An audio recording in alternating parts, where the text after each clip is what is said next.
Cerita kali ini tentang janda desa yang miskin. Dia selalu dihina, dikucilkan sama masyarakat sekitar. Nah, suatu hari dia ini tuh ketemu sama temennya. Dan temennya ini udah kaya. Ternyata temennya ini simpenan om-om. Tapi gak cuma sekedar nyari laki-laki. Buat ngedapetin orang-orang kaya, dia ini pakai ritual mayat. Oke, buat teman-teman yang mau kirim ceritanya bisa kirim ke Instagram Nanas Buah Dari Mana atau juga bisa kirim ke email. Namanya Sarah. Dia ini udah biasa denger ibu-ibu yang suka ngegosipin dia. Waktu itu ada hajatan di desanya gitu. Berarti kan banyak tetangganya yang datang. Lagi makan, ibu-ibu ini ngomongin dia yang masalah baju gak pernah ganti. Emang setiap kondangan baju Sarah itu aja sih. Sarah gak mau pusing dengerin mereka. Lagian emang bener apa yang dibilang mereka. Dia ini cuma janda miskin yang ditinggal suaminya selingkuh sama cewek lain yang lebih cantik dan kaya. Balik lagi ke hajatan. Sekarang ini kan kalau misalkan makan gitu emang sistemnya prasmanan. Dia sengaja ngambil daging dibawa pulang buat anaknya. Jadi di kondangan itu dia cuma makan nasi sama sayur di acaranya. Udah selesai makan, dia minum air mineral gelas gitu. Terus daging yang tadi gak jadi dia makan dimasukin ke gelas itu. Udah selesai, dia berdiri salaman sama pengantin. Terus masukin amplop kayak biasanya kan. Di sini ada lagi ibu-ibu yang ngomongin soal amplopnya dia. Ya kata mereka paling isinya cuma 10.000. Tapi makannya banyak, udah gitu ngambil daging juga. Rugi deh kayaknya yang punya hajatan ngundang Sarah. Lagi-lagi Sarah yang denger itu cuma diem. Dari tadi pun dia gak mau ngeladenin. Tapi biar gimana pun dia juga punya perasaan kan. Di perjalanan pulang, Sarah ini tuh merenung terus. Kenapa nasibnya harus semiskin ini? Gak kerasa dia ini tuh nangis sambil jalan. Dia ingat-ingat waktu sama suaminya. Coba kalau suaminya gak selingkuh, mungkin dia sama anaknya gak bakalan sesusah sekarang. Dia ngeluarin potongan daging yang tadi dia ambil. Dia liatin sambil dia ini kenapa sih nasibnya kayak gini terus. Dia udah ngebayangin anaknya bakalan seneng dibawain daging. Selama ini anaknya tuh jarang makan makanan enak. Tin. Suara klakson mobil bikin daging yang dia pegang jatuh ke tanah dan kotor. Dia masih ngambil daging itu, terus dibersihin sama Sarah. Sebegitu miskinnya dia. Sarah dipanggil gitu dia nengok. Ternyata temennya. Namanya Lina. Lina ini ngingetin Sarah kalau dia itu jalannya ke tengah. Bahaya takutnya ketabrak. Pas dia sadar, bener dia ini emang udah ada di tengah jalan. Nah jadi Lina ini sama Sarah dulu tetanggaan. Beberapa tahun lalu, Lina ini milih buat merantau ke kota. Kalau dilihat-lihat, kayaknya Lina udah sukses, mobilnya mewah. Sarah yang ngeliat itu sampai nggak nyangka. Dia kagum sama apa yang sekarang Lina punya. Lagi bengong gitu, Lina narik tangan Sarah buat masuk ke mobilnya. Diajaklah Sarah ke tempat makan. Dia juga pengen ngobrol karena udah lama nggak ketemu. Sampainya di tempat makan, Lina ini langsung pesen 2 porsi. Lin, aku baru saja makan di kondangan, kata Sarah nolak. Udahlah, gak usah malu. Kita itu kan dari dulu sahabatan. Nasib kita sama. Jadi janda setelah suami kita sama-sama selingkuh. Tapi kamu sekarang enak ya, udah sukses. Ada perlu apa lagi kamu ke desa ini? Aku mau beli tanah, Sar. Terus mau ngebungkam mulut Juli tetangga kita dulu. Mereka masih sering hina kamu. Mending kamu ikut aku ke kota. Kamu bisa hidup enak kayak aku. Emang gak capek dihina terus? Sarah yang dengar itu diem mikirin tawaran Lina. Dia yang dia takutin itu udah keluar kota tapi dia masih gagal. Tapi Lina kayak tahu apa yang dipikirin Sarah. Kamu bisa punya rumah mewah, mobil, beli apapun yang kamu mau, Sar. Ini kartu namaku kalau kamu berubah pikiran. Sampainya di rumah, Sarah ngasih makanan yang dibeliin sama Lina ke anaknya. Namanya Rudy. anaknya ini pengertian banget. Kalau ibunya suka nolak makan bareng, Rudy ini selalu nyisain buat ibunya. Karena Rudy tahu ibunya ini suka bohong. Bilangnya udah makan, gak lapar. Rudy sebagai anak paham banget gimana rasanya ibunya berkorban buat dia. Keadaan bikin dia di usianya yang baru 7 tahun ini lebih kelihatan dewasa. Pernah suatu hari, Rudy ini gak terima ibunya terus dihina karena pakaiannya yang kotor terus dipakai. Kata Rudy, setidaknya hati ibunya bersih, gak kayak mereka-mereka yang bajunya bagus dan mahal, tapi hatinya jelek. Setidaknya di sini Sarah punya anak yang baik. Lagi ngeliatin Rudy makan sambil mikirin masa depannya, Rudy nanya, "Bu, kapan kita bisa makan enak kayak gini lagi ya?" Sarah yang dari tadi ngelamun langsung sadar. Dia ngambil kartu nama yang tadi dikasih sama Lina. Karena Sarah nggak punya HP, dia itu niatnya mau datang ke Lina besok buat ketemu langsung. Sarah nggak mau hidupnya miskin terus. Udah dipikir-pikir semalaman, Sarah nemuin Lina yang lagi di rumah Pak RT ngurus surat-surat tanah yang baru dia beli. Lina yang ngeliat Sarah senyum terus nyuruh masuk ke mobil. Udah kan, habis itu mereka ngobrol. "Kamu udah pikirin mateng-mateng, Sar?" "Udah, Lin. Kasihan anakku nanti, masa depannya suram. Tapi aku mau bilang sesuatu ke kamu, Lin. Kalau aku ini simpanan om-om, apa kamu mau? Atau kamu bisa juga kok jadi istri kontrak. Imbalannya lumayan, Sar. Seenggaknya kamu bisa beli rumah, mobil, bisa pergi ke luar negeri." Sebenarnya Sarah lumayan terkejut dengar kata-kata Lina.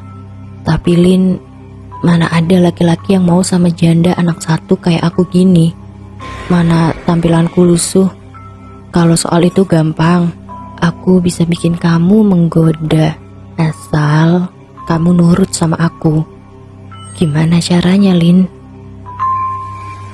Setelah dipikir-pikir, akhirnya Sarah mau ikut Lina ke kota. Karena dia sendiri udah gak kuat sama hinaan orang-orang di desanya.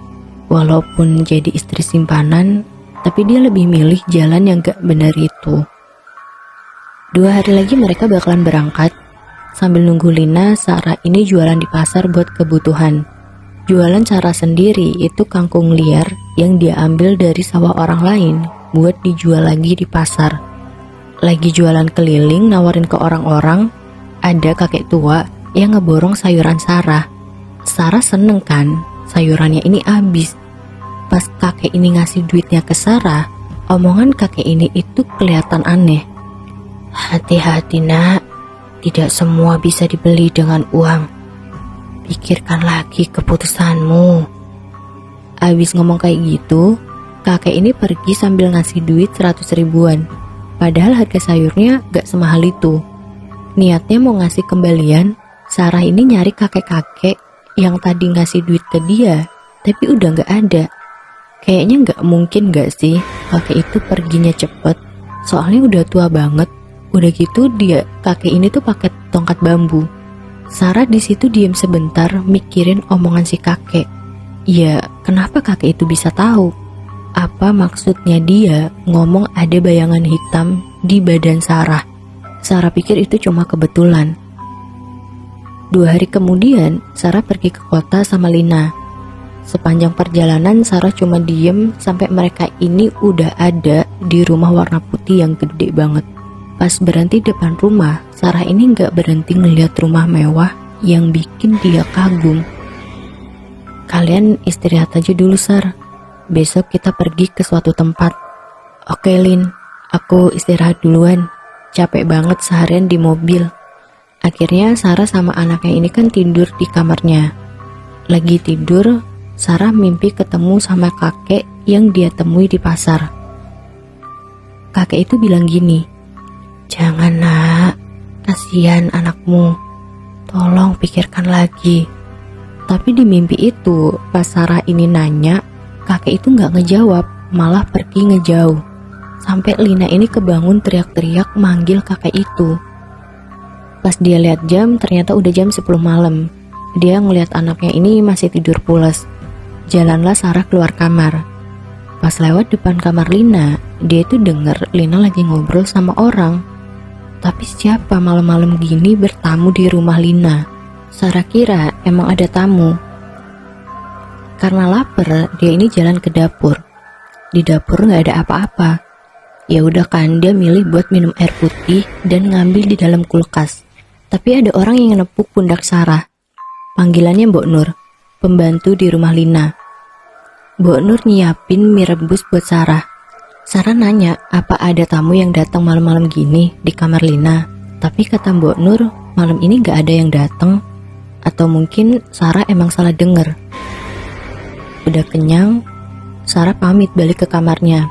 Kata Mbok Nur kalau perlu apa-apa bisa panggil dia di kamar belakang.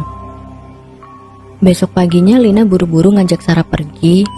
Rudy ini dititipin ke Mbok Nur. Gak tahu mau dibawa kemana sama Lina. Sarah sendiri yang pengen nanya siapa semalam yang ngobrol sama Lina di dalam kamarnya, tapi takut bikin Lina tersinggung. Sampailah mereka di gubuk reot dari bambu. Sebelum jalan ke rumah itu, mereka ini tuh jalannya ngelewatin hutan-hutan yang rimbun banget, gak ada perumahan sama sekali. Lina ngajak Sarah masuk. Di dalam gubuk itu, ada wanita tua rambut putih cuma pakai sarung lagi ngeliatin Sarah. Ini yang saya ceritakan sama Mbah semalam, kata Lina. Cantik, bisa kita atur asal dia nggak mundur di tengah ritual. Duduklah, biar kulihat tanganmu. Di mana kau temukan wanita ini? Dia akan menjadi ratu di antara para pria. Lebih tepatnya, dia akan menjadi rebutan pria-pria kaya.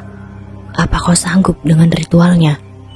Tunggu, ritual apa maksudnya, Nek? Kau harus menggali makam pria yang mati satu hari, misalkan karena kecelakaan atau mengakhiri hidupnya. Setelah itu, kau harus memakan bagian tubuhnya dan kau simpan. Apa? Bukan cuma itu, kau harus mengambil dua matanya dan meletakkannya di dalam toples. Untuk apa saya melakukannya, Nek? Saya nggak bisa. Apa kamu nggak pengen kaya, Sar? Punya rumah sama mobil mewah. Ingat anakmu, Sar. Dia butuh pendidikan. Mending kamu turuti aja, nanti aku bantu, kata Lina yang bisik-bisik. Sarah ini diam sebentar. Dia ingat-ingat hinaan orang-orang. Dia pengen ngebales orang-orang yang bikin dia sakit hati. Baiklah, Nek, saya akan melakukan ritual itu.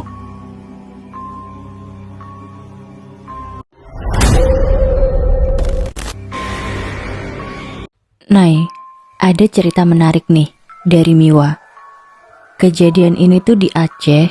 Miwa ini cerita kuburan berdarah di belakang rumah neneknya.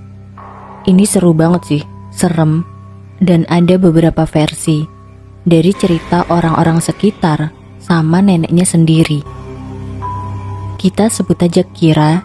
Kira ini udah nikah dan lagi hamil. Suatu hari, dia ini kan lagi sakit. Sakitnya ini tuh gak biasa. Kata orang-orang kayak kena teluh semacam santet, gatal dan luka di seluruh badannya. Udah dibawa berobat tapi gak sembuh. Sampai dia ini tidurnya itu di atas daun pisang karena lukanya yang udah parah banget. Ternyata Kira lebih dulu meninggal setelah dia ini ngelahirin anaknya. Pas Kira meninggal, sebenarnya ada keinginan yang belum kesampaian. Semacam keluarganya masih ada utang lah sama Kira. Keinginan Kira waktu lagi sakit, dia itu pengen makan pisang. Karena lagi sakit luka, pantangannya gak boleh makan pisang. Yang kedua, selimut kain selendang batik baru. Emang pas Kira meninggal selendangnya ini dipakein. Tapi karena waktu itu masih sakit, jadi gak dituruti sama keluarganya. Dan yang ketiga, kopi panas buatan ibunya. Jadi 3 permintaan itu bikin arwahnya penasaran dan sering pulang ke rumah ngerasukin saudaranya buat nurutin kemauannya. Serem gak tuh?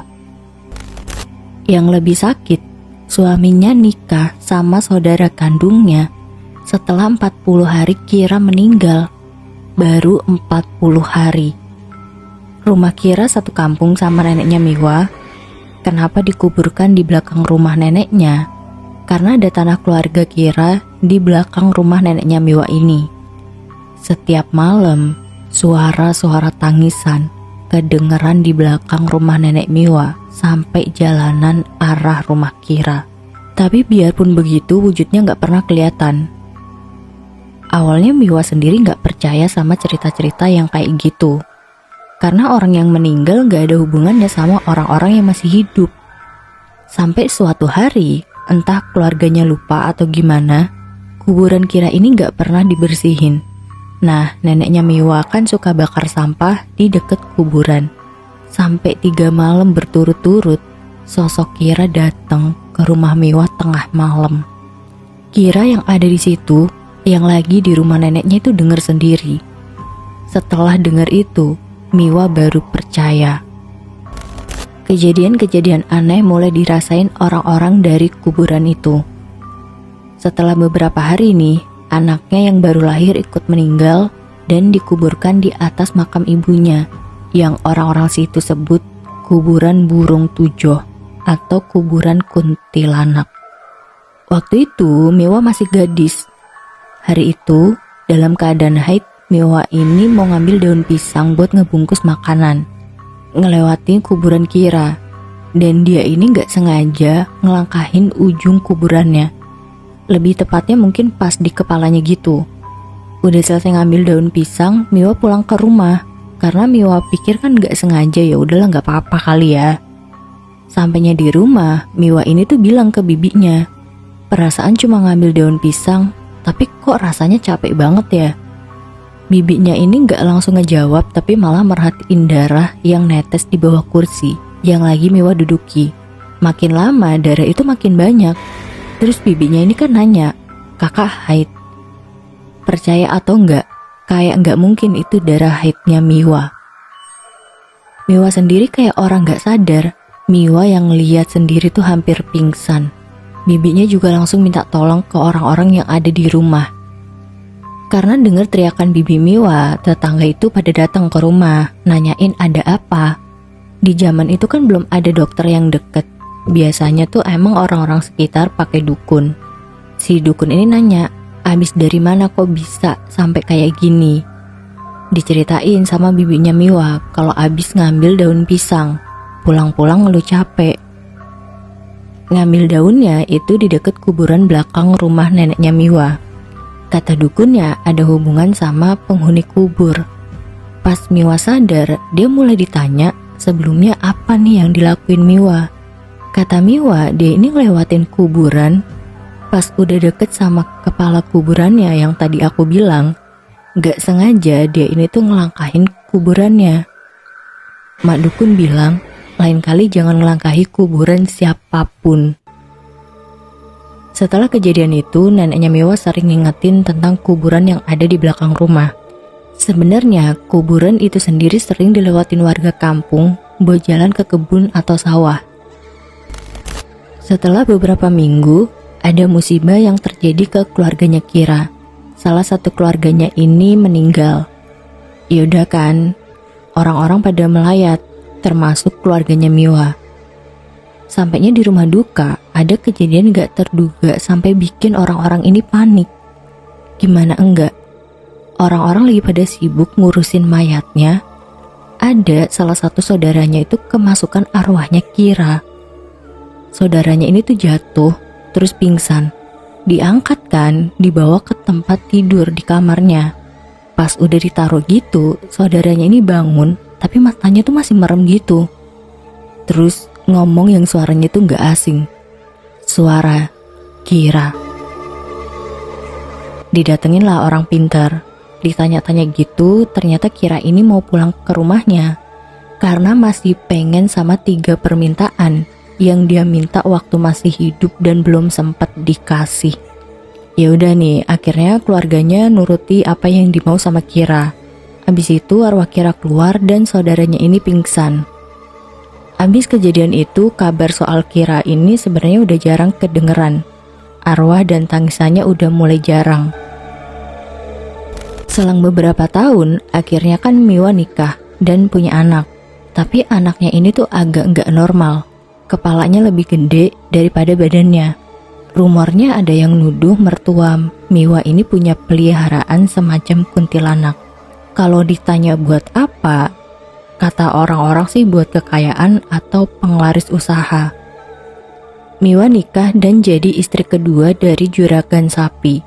Keadaan bayi Miwa malah jadi omongan tetangga. Setelah pengobatan, bayi Miwa ini tuh bukannya sembuh, tapi malah meninggal di usianya yang baru seminggu.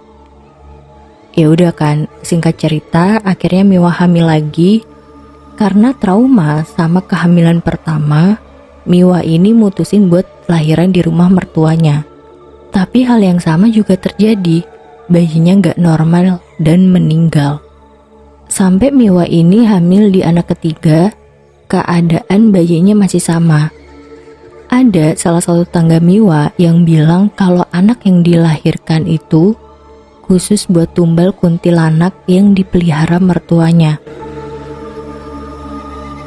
Mereka bahkan ngebandingin anak dari istri pertamanya yang lahirnya normal dan sehat. Miwa di sini nggak putus asa, dia masih ngikutin kemauan suaminya. Sampai akhirnya Miwa melahirkan anak keempat. Lagi-lagi dalam keadaan cacat tapi masih panjang umur. Namanya Yadi. Tumbuh besar dalam pengobatan karena gak normal kayak anak-anak lainnya. Singkat cerita, keluarga besar Miwa pulang buat nengokin nenek yang lagi sakit. Malam itu hujan. Ibunya Miwa ini kan jualan lontong dan udah punya banyak langganan. Kayaknya sayang banget kalau harus libur. Malam itu, ibunya ngerebus lontong jam 12 malam. Zaman dulu ini kan masih pakai tungku kayu gitu. Dapurnya ini kebetulan sebelahan sama kuburannya Kira. Pintunya kan dibuka biar asapnya bisa keluar. Hari itu, samar-samar, ibunya tuh ngeliat ada bayangan berdiri di deket pintu, dibarengin sama suara tangisan yang sesekali sesenggukan. Ibunya merinding ketakutan, tapi cuma sebentar. Ya mungkin bisa dibilang karena udah biasa. Rasa takut dibiarin lah gitu aja. Ibunya ini bilang, "Aku gak pernah ganggu, jadi jangan menggangguku." Abis ngomong kayak gitu, suara rintihan itu masih ada. Dan itu lumayan lama. Ya udah kan, ibu yang ketakutan karena suara itu kok gak berhenti dan gak hilang-hilang. Atau malah jangan-jangan dia ini tuh lagi ada di dekat ibunya. Akhirnya dia lari ke kamar adiknya buat ngebangunin biar ada temennya. Digedor-gedor tuh pintunya. Pas ditanya kenapa, dan ibunya ini tuh pengen nunjukin suara itu hilang. Ya udah kan, akhirnya adiknya ini bangun, bantuin buat masak lontong. Jam 1 selesai, mereka ke kamar buat istirahat. Besok subuhnya, ibunya Miwa ini kan siap-siap buat jualan. Ada yang lagi beli, terus nanya, "Bu, tempat itu ada penunggunya ya?" Kayak makhluk halus gitu. Soalnya semalam teman saya ini kan lagi kecapean keliling kampung. Terus ketiduran di teras. Gak lama dia malah teriak-teriak. Katanya ada sosok perempuan baju putih, rambutnya panjang, lagi gendong anaknya yang masih kecil. Kata ibunya Miwa, itu mungkin aja dari kebun belakang. Semalam kan hujan, gak sengaja mungkin sosok ini tuh ngikutin temennya. Sore menjelang maghrib, hujan turun lumayan deres. Hari itu ibunya Miwa nyiapin jualan lebih cepet. Di jam 9 atau 10 ini udah selesai. Gak tahu kenapa, malam itu ibunya kecapean dan langsung tidur di kamarnya. Di mimpinya, ibu ini tuh didatengin sosok hitam besar yang langsung nindihin ibu. Ibu waktu itu mau teriak, tapi gak bisa. Tindihan sosok besar itu makin lama tuh makin kenceng. Sampai gak sadar, ibu teriak kenceng yang bikin adiknya yang ada di kamar sebelah itu kebangun. Terus adiknya ini kan nanya, kenapa? Tapi kok gak dijawab-jawab? Ya udah tuh langsung dibuka pintu kamar ibunya. Sampai di kamarnya, ibu juga belum bangun. Ditarik jempol kaki ibu sampai kebangun. Akhirnya ibu jalan ke dapur buat ambil air minum. Nah, pas ke dapur ini, tangisan itu lagi-lagi ada. Keluarga Miwa ini sebenarnya sempat kebingungan kenapa sosok itu terus-terusan ganggu keluarga mereka. Ternyata karena kuburan Kira ini gak pernah diurus sama keluarganya. Karena keluarganya Kira sendiri tuh ngerasa takut juga gitu. Setiap pulang bersihin makam, arwahnya Kira selalu ngerasuki salah satu di antara mereka. Ya udah tuh, akhirnya keluarganya Miwa yang nyari gimana nih caranya biar kuburan itu bisa dibersihin. Dan gak boleh ada cewek yang bersihin kuburannya. Takut kejadian kemarin-kemarin itu keulang. Jadi mereka minta tolong ke saudara mereka yang cowok. Panggilannya Pak Waku. Ibunya cerita kejadian selama 2 hari berturut-turut yang terus diganggu. Pak Waku akhirnya ngeiyain dia mau bersihin kuburannya di sore hari. Kira-kira 10 menit Pak Waku ngebersihin rumput-rumput yang ada di atas kuburan. Dan di kuburan itu kan ada pohon jarak namanya. Menurut mereka, kalau kuburan ditandai sama pohon jarak, berarti meninggalnya ini tuh gak wajar. Habis dibersihin, gangguan itu hilang. Gimana menurut kalian guys? Kalau kalian punya cerita-cerita serem, kalian boleh kirim ke aku.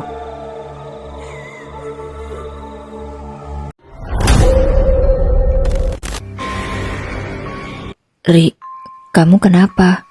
Masuk angin? Gak tahu nih mak, kayaknya kok iya.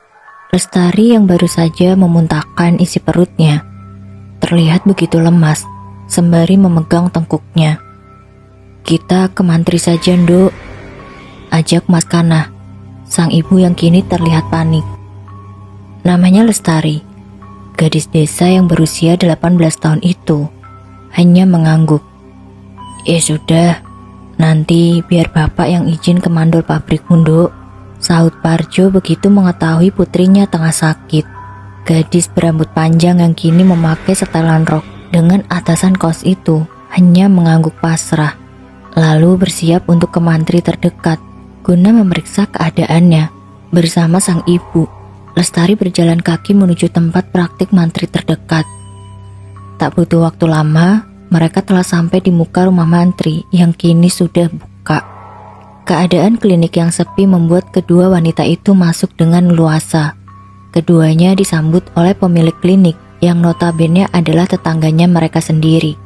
Wanita yang memakai kacamata itu menyambut dengan hangat kedatangan ibu dan anak. "Bukana, monggo," ucap mantri yang terkenal ramah itu mempersilahkan. "Nggih Bu." Mas Kana terlihat duduk di kursi tunggal yang berhadapan dengan mantri tersebut. Sementara Lestari lebih memilih duduk sendirian di kursi memanjang yang tak jauh dari sang ibu. "Siapa yang sakit Bu?" "Itu loh Bu Warni, si genduk mau berangkat kerja malah masuk angin. Nanti kalau nggak keburu diperiksa takutnya kasep," jelas Mas Kana sembari menunjuk ke arah Lestari yang duduk di belakangnya. "Oh alah, nggih Bu, monggo." Sang mantri yang diketahui bernama Warni itu dengan sigap mempersilahkan pasiennya untuk memasuki ruangan guna diperiksa. "Ayo Nduk." Mas Kana menuntun putri kesayangannya masuk ke dalam bilik yang disekat oleh kelambu berwarna hijau. Detak jam dinding menemani Mas Kana yang kini duduk seorang diri. Mata keriputnya melihat isi ruangan yang jarang sekali ia masuki.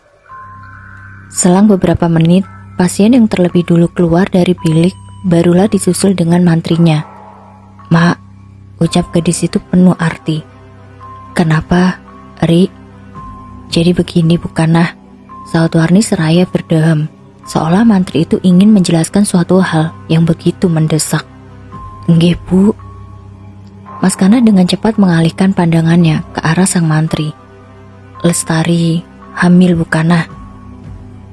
Tahun 90-an, sorak-sorai siswa yang merayakan kelulusannya terlihat begitu ramai di jalanan pemukiman penduduk. "Oh alah, belum tahu rasanya cari kerja mumet. Dasar itu bocah-bocah, dengus Lestari yang berjalan membawa map di tangannya. Kamu kenapa, Tori? Tanya wanita berambut pendek yang berjalan di samping Lestari. Kamu ini, Tin. Kupingmu gak budek apa barusan dengan suara motor kayak gitu? Kayak kamu gak pernah kayak gitu aja, Ri. Kekehnya bukannya mendukung sang teman, Atin justru menertawai Lestari yang kesal. Lestari memukul lengan sang teman dengan maps yang ada di tangannya. Wes, jangan bercanda terus. Kita udah sampai. Tunjuk Lestari dengan wajah ke arah pabrik goni yang cukup besar. Atin yang terlihat gugup menarik napas panjang. Ayo Ri, kita masuk. Ajak Atin begitu selesai merapikan setelan yang saat ini ia kenakan persis dengan Lestari, yakni kemeja putih dengan celana hitam polos. Itu ada Pak Satpam, jadi kita samperin Satpamnya nih. Emang kamu maunya gimana? Langsung masuk cari Pak Wagio. Memang Lestari dan Atin melamar di sini atas rekomendasi tetangganya yang sudah menjadi manajer pabrik di sini. Lestari melangkah lebih dulu meninggalkan temannya. Gak lama kemudian, Atin menyusul menghampiri Lestari yang sudah berbincang dengan penjaga pos pabrik yang berjumlah 2 orang. Satu laki-laki dan yang satu lagi perempuan muda berambut pendek. Mari Mbak, saya antar. Ujar si pemilik nama Jana yang tertera di dada sebelah kirinya. Kedua gadis itu mengangguk seraya mengekor di belakang satpam perempuan bertubuh tinggi itu. Begitu masuk, keadaan di dalam pabrik goni ini sangatlah luas. Bangunan bekas pabrik gula yang sudah lama sekali terbengkalai, kini berubah wujud menjadi pabrik goni yang saat ini memiliki lebih dari 500 orang karyawan. Lestari dan juga Atin dibawa ke ruangan yang di dalamnya terdapat seorang laki-laki yang kini duduk di balik meja persegi. Rupanya Pak Wagio sudah menunggu kedua gadis itu. Keduanya dipersilakan masuk setelah Jana mengantarkan sampai di depan pintu. Pak De, kita langsung kerja toh. Celetuk Atin begitu pintu tertutup. Sementara Lestari hanya melihat sekeliling ruangan seraya mengintip di balik pintu yang sedikit didominasi oleh kaca itu. Memang kamu mau kerja sekarang? Tanya Wagio beriringan dengan seulas senyum. Lestari yang merasakan ada sesuatu yang mengganjal di dalam kalbunya itu hanya membisu. Cuaca panas yang ia rasakan di luar mendadak menjadi dingin menyentuh kulit Lestari. Begitu memasuki ruangan manajer pabrik goni tersebut, kulit putih yang ditumbuhi bulu halus itu mendadak terlihat pucat. Ri, kamu kenapa? Kok diem? Suara Atin menyadarkan Lestari yang angannya melayang entah kemana. Gadis itu tersentak. Iya Tin. Maaf Pak De. Ucapnya terbata-bata. Lestari sendiri tak yakin dengan apa yang ia ucapkan. Itu loh, surat lamaranmu kasih di Wagio. Ujar Atin seraya mengikuti logat temannya yang sedari tadi hanya diam.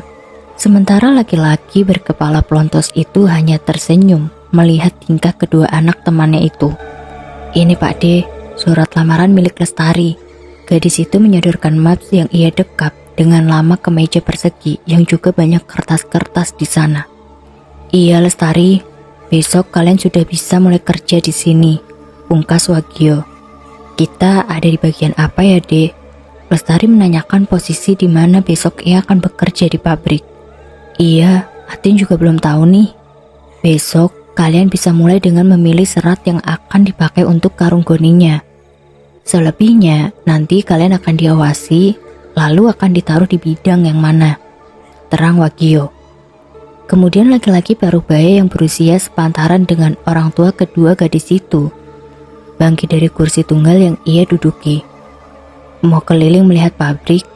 Tanya Wagio pada kedua gadis yang ada di hadapannya. Boleh Pak De, saut Atin antusias. Wagio membentangkan satu tangannya. Raut wajah Atin begitu sumringah. Dengan penuh semangat, gadis berambut pendek itu menyambut tempat yang akan ia mulai untuk melanjutkan langkahnya sebagai siswi yang baru saja lulus. Ayo Ri, ajak Atin pada Lestari yang sedari tadi hanya diam mematung. Pak Wagio dan Atin sudah berada di luar ruangan, namun Lestari tetap bergeming dengan ajakan sang teman. Bahkan sampai Atin meneriaki Lestari, dia pun hanya diam. Atin yang kesal dengan sikap aneh Lestari akhirnya menyambarkan tangan Lestari, lalu menariknya cukup keras. Aduh, kenapa sih Tin? Kamu tuh yang kenapa? Ngapain sih? Kamu dari tadi bengong terus. Aku, Lestari menunjuk dirinya sendiri. Ya iyalah kamu, Ri, ucap Atin kesal. Sementara Pak Wagio hanya memperhatikan, seraya tersenyum melihat anak sahabatnya itu bertingkah. Sudah, lebih baik kalian pulang. Mulai besok kalian mulai kerja sekaligus perkenalan lingkungan. Kayaknya Lestari lagi gak enak badan, ujar Wagio menengahi. Enggak deh, kalau begitu Lestari pamit, ucap gadis berambut hitam dan panjang itu. Setelah berpamitan, Lestari melangkah ke arah pintu keluar. Pabrik seorang diri. Ri, Tari, tunggu aku, teriak Atin dari arah belakang. Hal itu membuat gadis yang terkenal pendiam itu menoleh. Dok, ayo makan. Suara Mas Kana terdengar lembut dari kamar Lestari. Gadis berparas ayu itu gegas melangkah keluar kamar. Usai menunaikan 3 rakaat, binar matanya nampak sayu. Begitulah Lestari kala mengadu pada pemilik jiwa. Kok emak siapin sendiri? Gak nunggu Tari dulu?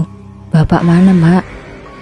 Ucap Lestari seraya menyendok sayur pepaya kuah santan berwarna kuning itu ke dalam mangkok. Bapak lagi kenduri di rumah Pak Wagio, Dok. Memang rumah keluarga Lestari tak jauh dari rumah calon manajernya itu. Selain bertetangga, mereka adalah teman akrab sedari kecil. Emang ada acara apa, mak? Syukuran kayaknya, Dok. Kan Wagio naik pangkat. Lestari yang baru mengetahui hal itu tampak terkejut. Pasalnya Wagio baru saja diangkat menjadi manajer 1 bulan lalu. Namun kini sudah diangkat lagi menjadi lebih tinggi jabatannya. Sehebat itukah Pak Wagio? Ayo makan, Dok. Suara itu berhasil membuat Lestari tersadar dari pikirannya. Keduanya pun duduk berhadapan menyantap makanan sederhana. Kok sedikit makanmu? Tanya Mas Kana pada putrinya. Tari mau nungguin bapak pulang, mak. Mau makan nasi berkat, ucapnya dibalut dengan senyuman. Yo wes, emang enak nasi berkat daripada sayur pepayanya emak, canda sang ibu.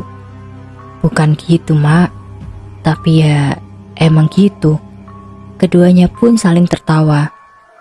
Mak, Tari kok kayak kurang serg gitu ya sama pabrik Goni, sambung Lestari di sela-sela waktu makannya. Namun gadis itu hanya menemani Mas Kana melahap makan malamnya. Memang kenapa, Nduk? Kan bagus, deket dari rumah, atasannya juga kamu kenal. Dicoba saja dulu, nanti sekiranya kamu gak betah, bisa cari kerjaan yang lain, usul Mas Kana menasehati. Gadis bermata hitam legam itu menarik napas panjang. Mas Kana memandang putrinya dengan tatapan kasih sayang. Namun Lestari tak bersuara. Tok, tok. Bapak. Gadis itu melonjak kegirangan kala tahu kehadiran orang yang ditunggu-tunggu. Terlihat Mas Kana hanya menggeleng seraya mengulum senyum. Melihat putrinya yang kini sudah dewasa, masih bertingkah layaknya bocah 7 tahun. Nasi berkatku, ucapnya saat di tangan sang bapak menenteng sebuah bungkusan daun jati yang berisi nasi lengkap dengan lauk pauknya. Dengan cepat, Lestari membuka makanan yang terbungkus oleh daun jati di meja makan, tepat di hadapan Mas Kana. Ah! Teriak Lestari. Dengan cepat tangannya mengibas nasi yang baru saja dibukanya. Sontak kedua orang tuanya yang kaget membulatkan matanya, merasa bingung dengan sikap Lestari. Kenapa, Ri? Kok berkatnya kamu lempar? Tanya Mas Kana, sementara Parjo memunguti sebagian makanan yang kini berserakan. Itu bukan nasi berkat, itu belatung sama rambut, pungkasnya. Mas Kana dan Parjo saling menatap. Belatung? Ucap Parjo kebingungan seraya menatap makanan di tangannya yang baru saja ia pungut. Kamu mau diantar nggak, Dok? Gak usah, Pak. Tari berangkat sama Atin. Pagi ini aku bersiap untuk pekerjaan pertamaku. setelah lulus sekolah menengah atas tahun lalu. Mencari pekerjaan di bidang yang kusukai sulit sekali untuk kutembus. Akhirnya aku menyerah. Atas rekomendasi orang dalam, aku dan sahabatku diterima bekerja di pabrik goni yang baru saja berdiri 9 bulan yang lalu di kampung ini. Sebenarnya bangunan itu sudah lama ada, namun dibiarkan begitu saja oleh pemiliknya. Barulah 9 bulan ini kembali aktif, namun sudah beralih fungsi menjadi pabrik karung goni. Pabriknya besar, berlokasi di pedesaan. Menurutku tak akan mampu menampung lebih dari 1.000 karyawan. Namun itu semua tak benar. Pabrik goni yang memiliki limbah ramah lingkungan itu nyatanya berkembang pesat selama hampir 1 tahun berdiri. Yang kudengar, pemiliknya dari kota besar yang juga memiliki pabrik tak hanya satu. Setelah selesai bersiap, aku duduk di teras depan rumah menunggu sahabatku. Kemarin kami sudah sepakat untuk berangkat ke pabrik bersama pagi ini. Karena lokasinya hanya memakan waktu sekitar 10 menit ditempuh dengan berjalan kaki. Dok, gak sarapan dulu? Sudah mak masakin kesukaanmu. Enggak mak, perut Tari masih mules. Entah mengapa melihat sepiring nasi di meja, mengingatkan diri ini pada kejadian nasi berkat semalam. Sebenarnya aku sudah menyiapkan sarapanku sendiri, namun mendadak perut ini mual. Akhirnya aku urung untuk melahap sarapan. Kalau nggak sarapan, gimana nanti kamu kuat kerja nyari? Ujar emak yang tiba-tiba menghampiri di dekatku. Aku menghela nafas. Ku tatap wanita parubaya yang selalu menggulung rambutnya itu. Tari nggak doyan makan, mak. Belum sempat aku menuntaskan ucapan, namun perutku udah begitu mual. Tari pun muntah-muntah. Kamu kenapa, Nduk? Ri, ucap emak panik seraya mengikuti diri ini yang lari ke kamar mandi. Setelah beberapa saat, ku dapati sosok raut wajah yang panik tengah berdiri di ambang pintu. Begitu aku membukanya. Tari, gak apa-apa mak, cuma keinget kejadian semalam. Ucapku lebih dulu sebelum emak menghujani dengan pertanyaan.